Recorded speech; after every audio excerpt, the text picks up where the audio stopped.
You're listening to the Believe in Giants podcast with two-time Super Bowl winner Carl Banks and the voice of the Giants, Bob Papa. We're back. Welcome to another edition of Believe in Giants presented by FanDuel. Bob Papa, two-time Super Bowl champion Carl Banks, who was out of town and out of the country for a little bit. Recharged the batteries, my man? Yeah, man, it's had to do a hard reset, kind of like the Giants have done. Well, John Harbaugh is now assembling a staff. I had a chance to chat with him briefly last week at the facility when I was up in New Jersey. And, the common theme was, man, it's like the Wild West out there with all these coaching changes and all these staffs being put together. And all these coordinators and position coaches moving from one place to another. And he's trying to zero in on this offensive coordinator spot. We'll get into that in a little bit because there's names being thrown around. Whoever listen, as a Giant fan, I'm going to lean into his 18 years of experience as a head coach and his winning record. And whoever he determines to be the best fit to be the Giants offensive coordinator, and whoever he decides is the offensive line coach, because that's going to work in conjunction with whoever the OC is. I'm fine with it. I'm fine. I don't need to weigh in and say I'd rather see this guy or that guy. He's got 18 years in a Super Bowl ring worth of credibility. Whoever he picks, I'm fine to roll with it. Yeah, I think he's going to make the right choice. Look, failure is not an option for Coach Harbaugh, and we're not, he's not in the kiddie pool. He swims in the deep end, and he's going to get the right people to get the team where it needs to go. He understands it, what it takes. So I have no doubt in my mind the coach that he gets will be the right coach for Jackson Dart and this offense. And it's going to, I'm just so excited because of the hard reset that this organization has embarked on. And look, everyone knows that I think the world of Brian Daboll. But that era is gone. He's an offensive coordinator in Tennessee, and I'm wishing him nothing but the best. But you're looking at the best coaching candidate, proven, that was available. The Giants said, we want the best guy we can get. We need a hard reset in this organization from top to bottom. And what that, to me, Bob, says is that they do take this standard thing that you and I have talked about very serious. You've strayed away from it and you couldn't find your way back, right? I think you and I spoke about a standard more so than anybody coming out of that building, right? Now, they have their day-to-day stuff that they've got to do, but if there's no North Star that you're striving for, you're working week to week to try to, stop a 200-yard rusher, right? There's no standard set that you need to play to. And that is the thing that I love about Coach Harbaugh. There is an expectation of excellence. And when I say these things and I talk about the standard and what that means and how John Harbaugh is the North Star now, he puts it, when he writes it, it's in stone. That's what he believes in. That's what you're going to believe in. That's what you're going to work towards. And by doing that, and I was thinking about this, and you and I had a private conversation about the legacy of players in the Giants organization and how there's going to be some players that if they're not really committed that would have come and gone in this organization, and they'll just be a name.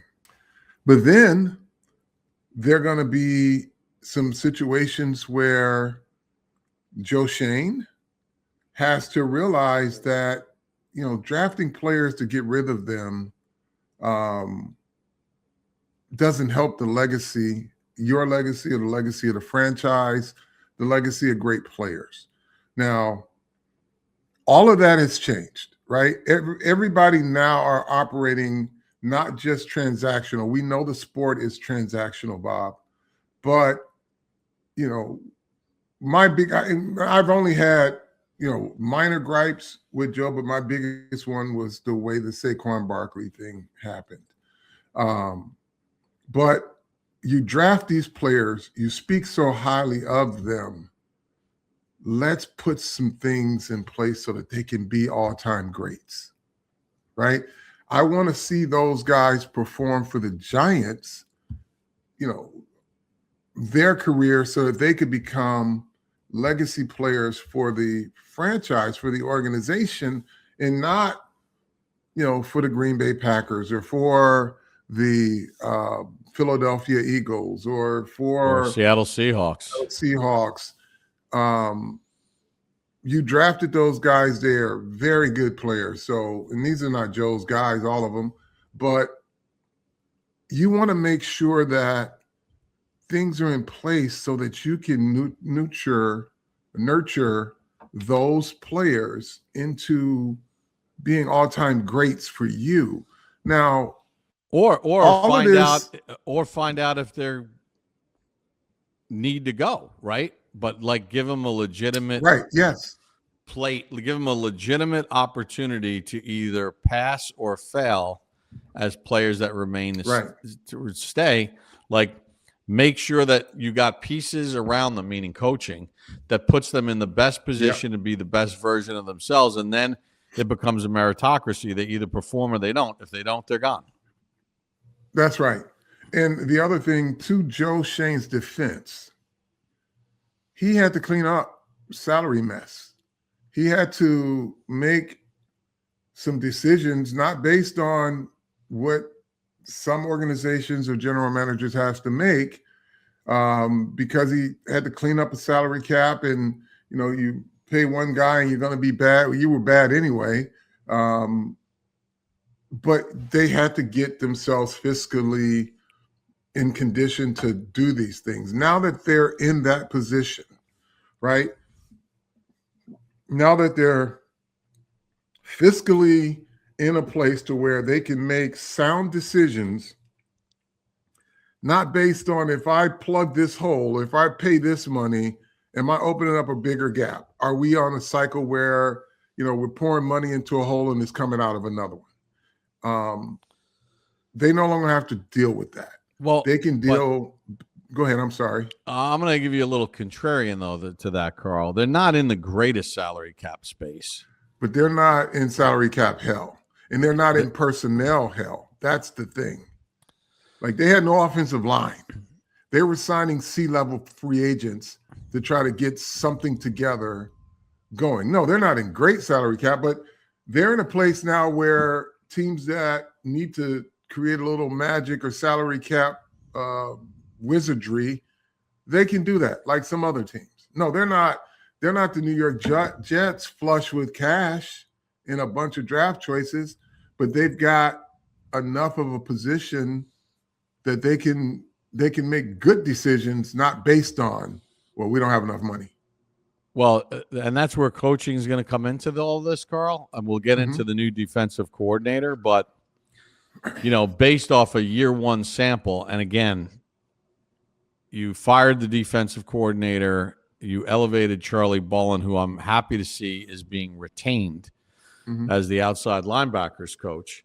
We're going to find out, with Holland and Adebo, right, that money, this season is going to tell us, was that money well spent, or was it money spent to make up for past mistakes and you didn't fix that? And then the other question is going to be the Darius Slayton contract.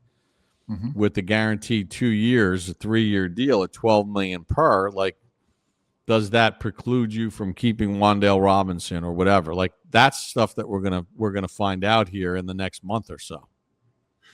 Yes. And the interesting dynamic to that is, like you said, you got Holland, Adebo, who have gotten their money. You've got Wan'Dale Robinson, who wants to get paid. And I don't know this for certain, but I'm hearing that Dex wants to kind of restructure. And I don't know if to be certain, I'm only just by what I read, that he's looking for more guaranteed money. All of these things, right? You have a new coach. You're coming off an awful year. If you are, and wait, let me preface this right now, and I'm very consistent with this. I want these players to make as much money as they can. So I will never begrudge a guy of making money or wanting money. The dilemma, though, in this profession, in the business aspect of it, you've got a new coach, an established coach, a winning coach who has, again, hit the reset button, top to bottom, in how things are going to be done. If you are Darius Slayton and they say, we need to restructure your contract, we want to keep good players around here, do you really have leverage in saying, nah, or will you work with the team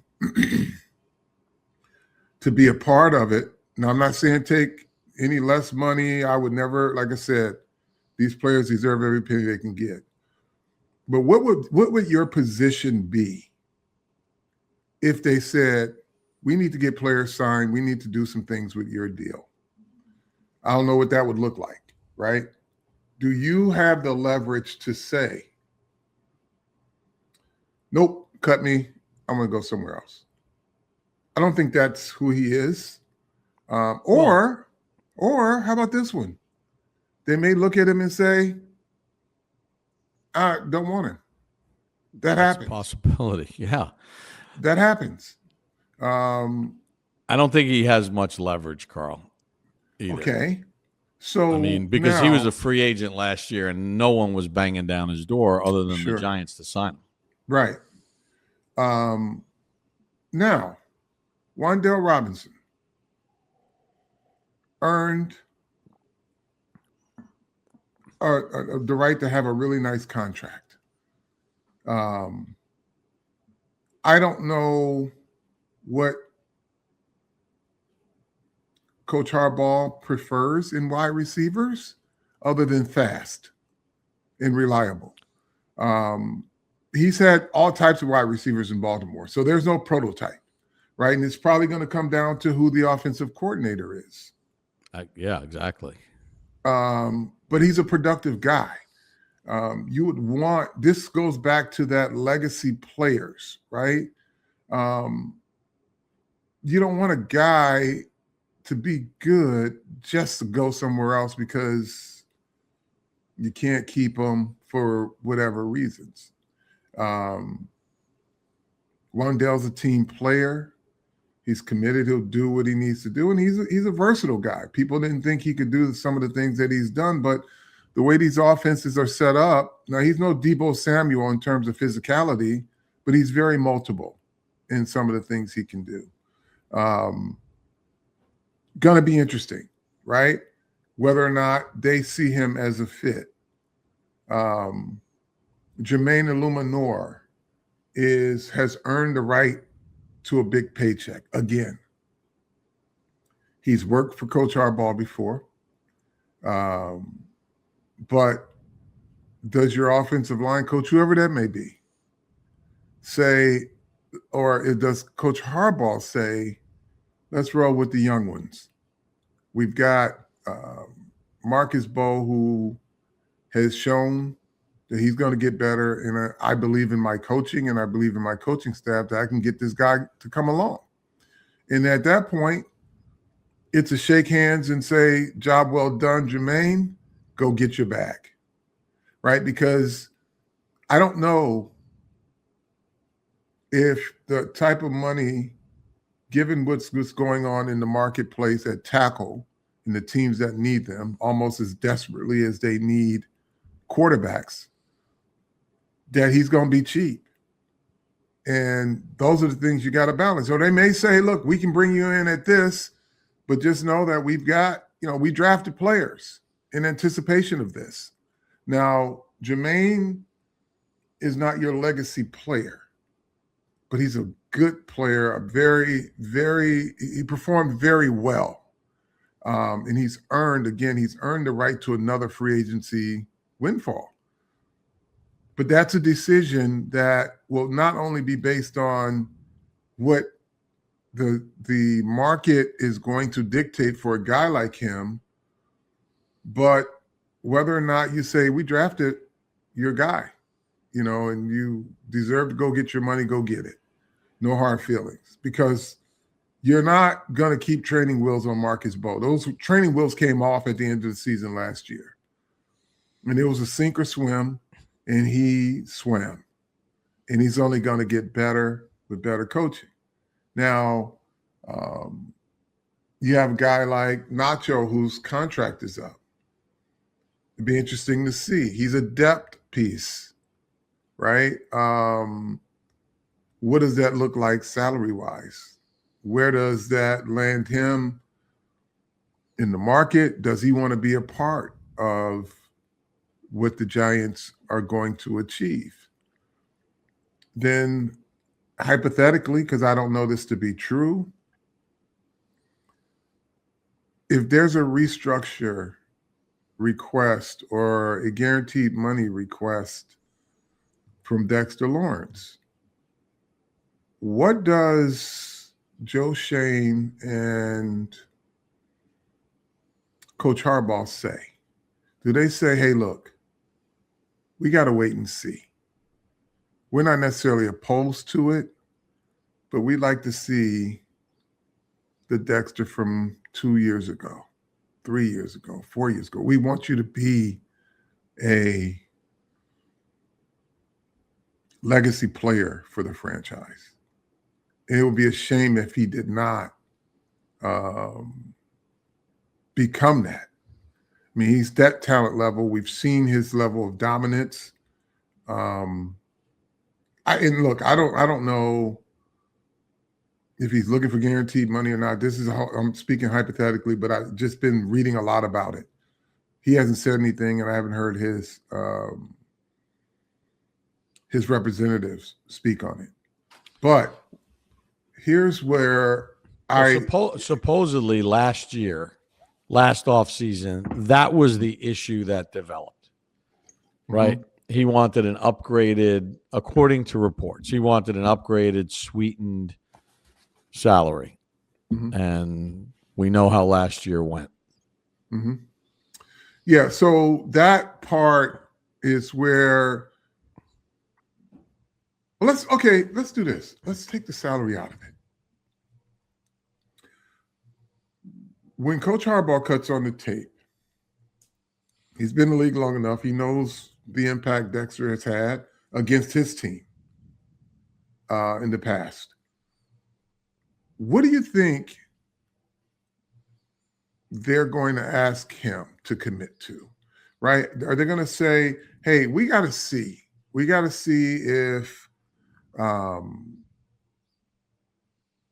your injury is completely healed. We want to see you come back lighter, faster. We want to see you return to dominance. By all measures, it was not a Dexter Lawrence type of year. Now, he came on stronger under Chuck Bullen, but it wasn't his type of year. It wasn't, listen, for the amount of talent on that defense, and they couldn't get stops when they needed it. You need players to be better. I believe that he should be a guy who's a legacy player. He should be an all-time great Giant player.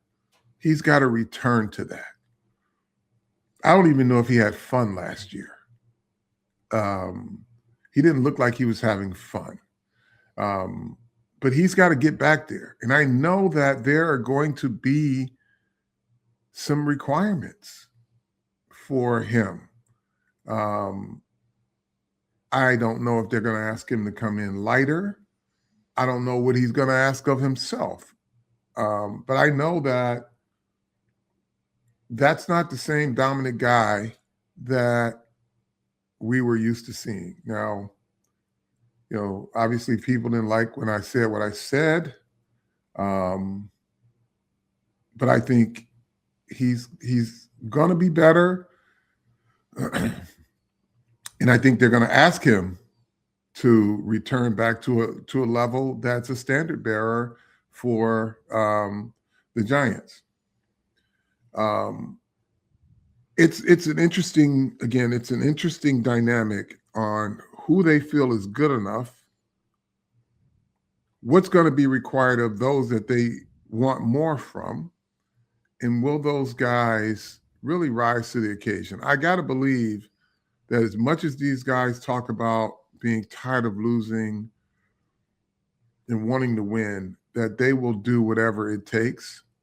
They just don't know what it's going to take, right? They're going to have to walk on glass, some of them. It's going to be painful, but they should enjoy the journey, because at the end of it, you see a very successful coach that's had very successful teams that competes in the division, who's already laid his marker down and say, hey, look, the Philadelphia Eagles are the gold standard. I want to go there. I want to win the division. And you got to beat Philadelphia to do that. And that's what I want to do.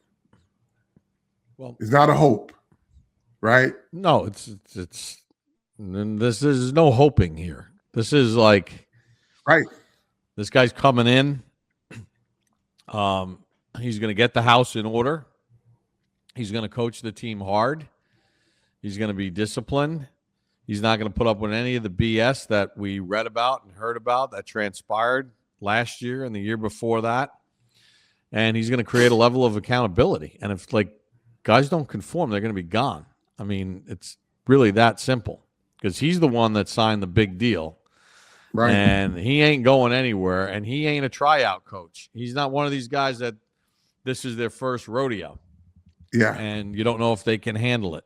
So, I think when you mentioned Illuminor, I think when you mentioned Wan'Dale Robinson, Darius Slayton, whomever, I think really all bets are off until we know who the OC is, what style they want to play, who the offensive line coach is as far as allocating money. But I do want to ask you, because I know some Giants fans, reached out via social media and they got a little concerned. They're like, oh no, we're going with another Tennessee defensive coordinator. And they hired Dinard Wilson as their defensive coordinator. Chris Horton is the new special teams coach. And as a coordinator, Wilson has a very limited resume. Just the last 2 years as Tennessee's defensive coordinator. I spoke to some people in Tennessee. This whole past year, this whole 2025 season was very dysfunctional in Tennessee. But the person that I spoke to said, take a look at the defense in 24 and sort of some of the ways that this guy wants to operate, but was hamstrung a little bit by what was going on offensively and hamstrung a little bit by some of the personnel. But, he broke in with the Chicago Bears as a scout. Lovie Smith was there. Then he went to work for Jeff Fisher, who's a very good, I know he's Mr. 500 as a head coach, but a guy that really was good defensively in his time in the league. Then he went and he worked under Adam Gase for a while with the Jets. Then he spent 2 years in Philadelphia, defensive backs coach and passing game coordinator under Nick Sirianni. Spent 1 year in Baltimore and then got under Harbaugh and then got the opportunity in Tennessee when Brian Callahan hired him. What do you know about his style and what he may bring to this football team? Well, he will get the most out of players. When I say the most out of players, he is, and this is what Coach Harbaugh has stressed, they're not going to be scheme dependent or player dependent to craft what they need. They're like, we're going to be flexible. Our scheme has to be flexible based on the type of talent and the players we have. Will he look at this roster and say, look, I need to play more press coverage? Yeah, because Deonte Banks is not going anywhere. It would be a shame, and this is a two-way street. It would be a shame if he allowed himself, Deonte, to just be relegated at kickoff return, yeah. It would be a shame if that's where he, with all his skill set and ability, allowed himself to settle. Also, if you're Dinard, you're saying, I could press with him. Paulson Adebo's big, long, I could press with him. And the reason we could press is because I got Brian Burns, I have Abdul Carter, I have Kayvon Thibodeau, I have Dexter Lawrence. I could press because I can pressure. I can be multiple because I have at the front four, we can create so many different actions. So I think he's going to look at this personnel and he's going to say, there's a lot I can do here. Drew Phillips should be a better football player. He should be back on track of where he finished his rookie year. And that's some of the things that I think they're going to do in terms of evaluation is see where these guys started and where they are at, right? And then you're going to find out what the bad habits are. How did he get to this point, right? How did Deonte Banks get to the point to where he is now versus where he's finished his rookie year? Can you get that guy back on track? Can you get the guy in Deonte Banks who was very self-confident back? You're going to find out, like you said, about Holland and Adebo. You paid for a certain talent and skill set. Can you get that return on investment? Then you got the linebacker position has to be addressed. Micah helps address that. Whether Bobby O returns or not, I mean, I think he got a place in the league and he's got a place on the roster, but they got to get better. And does he look better when their defense is performing up front better? I've always said that Bobby Okereke has been system agnostic his whole career, but what they had him in last year just did not fit. I mean, it was a bad defense. Last 2 years. Yeah, it was a bad defense, and he just looked crazy. But when Chuck took over, Chuck Bullen, you saw more active Bobby Okereke, and you saw a guy who was not as limited athletically as he appeared, or robotic, with interceptions and ball skills and coverage, all seemed to be there. All of a sudden came back under Charlie Bullen. So I think that's when Dinard is going to look at tape on these guys, and they're going to look at from an evaluation standpoint, when were they good, or were they ever good, or were we just hoping that they could be good? You got look, I don't know what the safety situation is going to be like. They drafted someone who had a lot of interceptions in college. And is he a box safety now? Is he a free safety now? They got to decide on that. I don't think his skill set has diminished. So they all have work to do, Bob. But when you look at what Wilson walks into, the cupboard isn't bare. They've got to upgrade. Mm-hmm. Definitely. But there again, and you can talk to Coach Harbaugh if folks don't want to hear what I have to say here. Good defenses in this league, they probably got 5, maybe 6 good to really good players.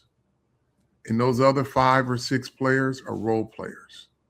The Giants have got 5 really good football players on defense, maybe 6. And then the other guys, you can get to play to their level of skill. You're going to be a dominant team defensively. They just couldn't get that out of this group with the last 2 years under Shane Bowen. Going to be different now. The reason it's going to be different is because John Harbaugh is the North Star of everything that they need to do. He's laid the marker. He's going to hire coaches that coach the way that he wants his teams coached. They're going to develop the way that they develop. So the inconsistencies are going to be gone. They're going to set a standard of here's how you're going to play cornerback Deonte Banks. And it's going to be every practice, every rep, until we get you or find out whether or not you are built for what we want done. They're going to do it on the defensive line. They're going to do it at every position. But if we're talking defense, there's not going to be room for the inconsistencies. Coach Harbaugh said it day one, and I believe it because that's the way he was raised. He was raised in a coaching family, a football family. He's a football guy. If you look at the teams he's coached, the teams his brothers have coached, they're very regimented, they're very structured, and they're very disciplined. That means that they practice it every day. Everything they do is around certain principles. So they're going to find out. Like, none of these guys are new to coaching. They've been to combines. They get the scouting reports. They know they've evaluated some of these kids. And they're gonna look at them and they're going to say, you know what? You got to be better. You're here. We ain't cutting you, and we're going to make sure that we can get you where you need to be. We're going to pick up where you left off your rookie year, Deonte Banks. Dexter, we want you to have fun again, but we want you to work at it and be what we need you to be a dominant and legacy player in this organization. So I think, well, I don't think at all. I know that Dinard's going to do a great job with this team because the personnel, again, the cupboard isn't bare. So they'll have an opportunity to just get these players motivated and focused and become repetitive at doing things great, not good enough, not hoping to be better, not talking about being better, but actually going out in your purpose every single football day. The hours you're in the building is all focused on that one goal. Well, One of the reasons why Harbaugh took this job was because New York, the Giants, flagship. But listen, if the roster was god awful, he would have gone somewhere else. So obviously he saw things in this roster that he likes and that he feels like watching this team on tape, there is upside in a lot of different places. It was never nurtured. It was never coached. It was never executed properly. Again, they had all these double-digit leads they blew. They didn't blow double-digit leads, with all due respect to Tennessee or Cleveland or some of these other teams, Arizona. Like, they blew double-digit leads against teams that wound up having really successful seasons. So you can't get to a double-digit lead without doing something right, but not doing enough right that you couldn't hold any of those leads and you lost those games. Whether it's scheme, whether it's in-game coaching execution, whether it's strategy, a combination of all the above would fit into that landscape. Now, the Giants, according to Matt Zenith, who is a national college football reporter for CBS Sports, the Giants are expected to hire former Michigan offensive line coach Grant Newsome. He worked under Jim Harbaugh at Michigan. He's coached tight ends. Most recently, he coached O-line. Now, it's not saying that he's going to be the Giants' offensive line coach. It's saying that he's going to be added to the staff, I'm assuming, on the offensive side of the ball. Again, you're not going to hire an offensive line coach until you know who your offensive coordinator is, because the offensive coordinator and the O-line coach have to work hand in hand. And as far as the tight end situation is concerned, Harbaugh has already retained Tim Kelly, who was elevated to the interim offensive coordinator, but was the Giants' tight ends coach, and certainly did a good job with the Giants' tight ends because they were productive players for the Giants this year. Not that they can't be better and more consistent, but they caught a bunch of touchdown passes and they made a bunch of big plays. So that's also a positive for this football team as far as his staff starts to come together. Yeah, again, there's going to be a standard, right? It's not going to be the inconsistency of, oh, that's okay, we'll get them next time. It's gonna burn you up if you drop a pass, right? It's not, hey, it's Theo Johnson dropped another one. Oh, it's another big situation where Darius Slayton dropped one. It's not going to be about the ones that he catches that, he catches them, but in big spots he misses them. It's going to be, we're expecting you to make all of them, more so than you expect yourself, because no player, Theo Johnson or Darius Slayton or even Wan'Dale, no player goes out intentionally looking not to catch the football. But the expectation is that these are plays, when we call them, you're expected to make them. We don't hope you make them, you're expected to make them. And we haven't even touched on Malik Nabers coming back, who gives this team even, an upper hand. When he's returned and he's healthy, he's going to be a really good piece, a jewel in this offense. Obviously, he can be a dominant player. He was a dominant player. You have an offensive coordinator that comes in, they're going to look at, again, on that side of the ball as well. Cupboard's not bare. And you got a quarterback. Yeah, it's going to be interesting to see too, right? The one thing you can't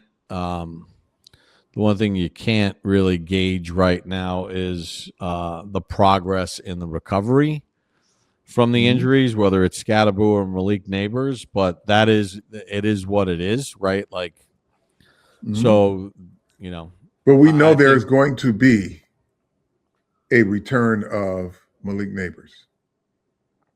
Correct. It's what you fill in around him so that you're not just sitting there saying, oh, when we get Malik back. Like that doesn't fly either. Kind of like the whole Jenga thing that you talked about the last couple of years prior to this season, with the offensive line. Well, when Andrew Thomas gets back, all will be well. Well, it has to be more than that because, like, again, the Chargers made the playoffs and they lost 2 Pro Bowl tackles, one in August and one in the early part of the season, and they still figured out a way to get to the playoffs. So, like, that's not an excuse, and I don't think Giant fans want to hear that anymore moving forward.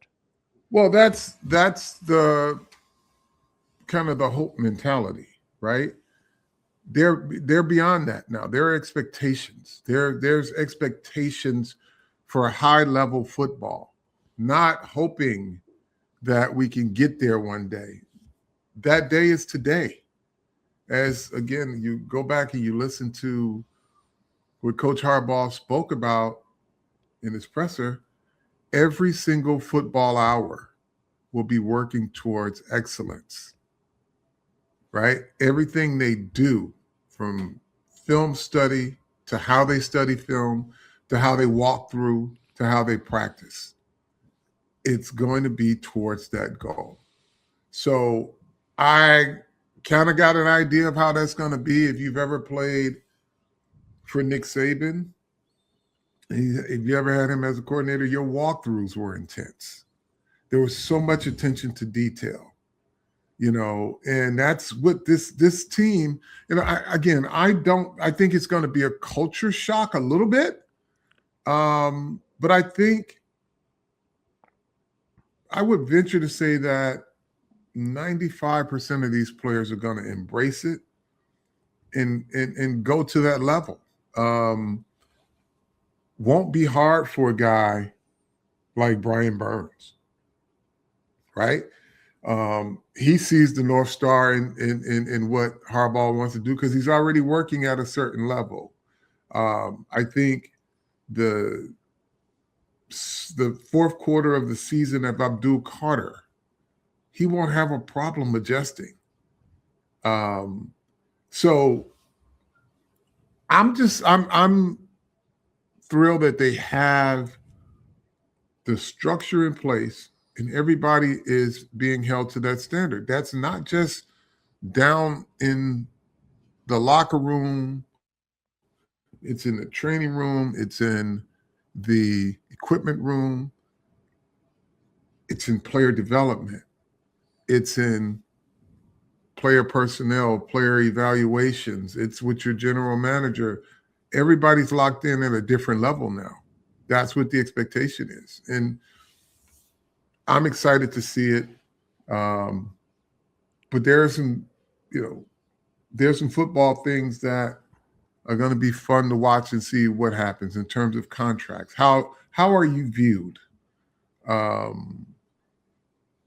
now that you have a legacy type coach? Are you going to be viewed as a potential legacy player?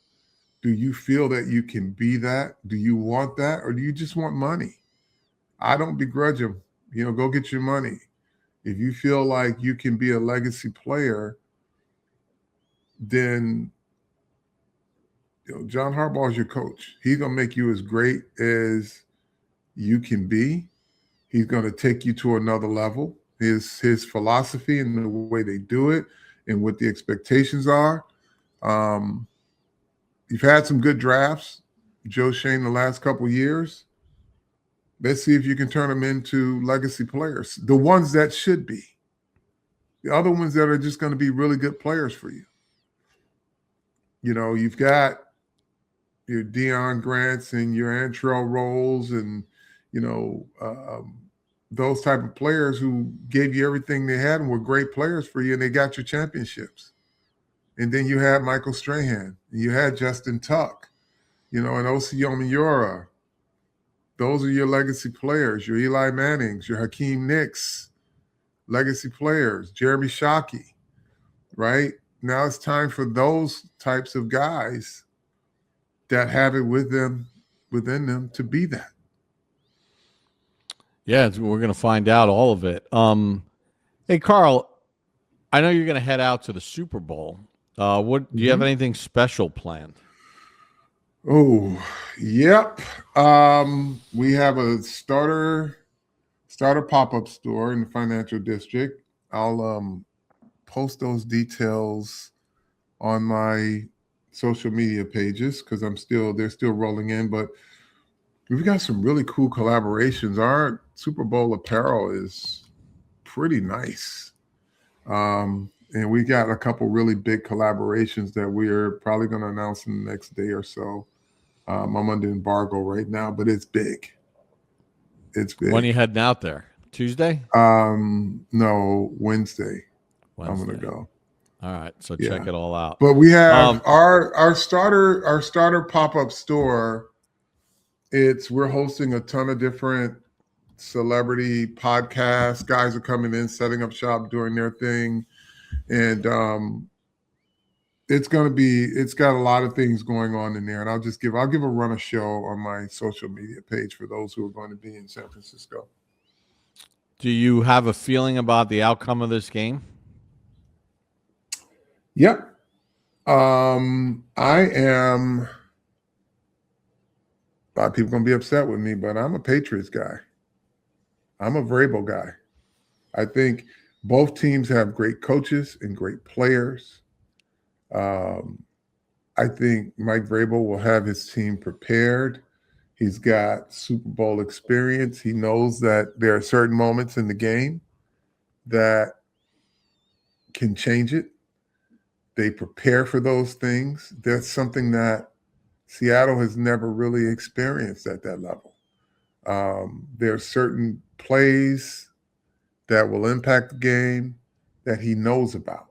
That it's an apples to apples thing, but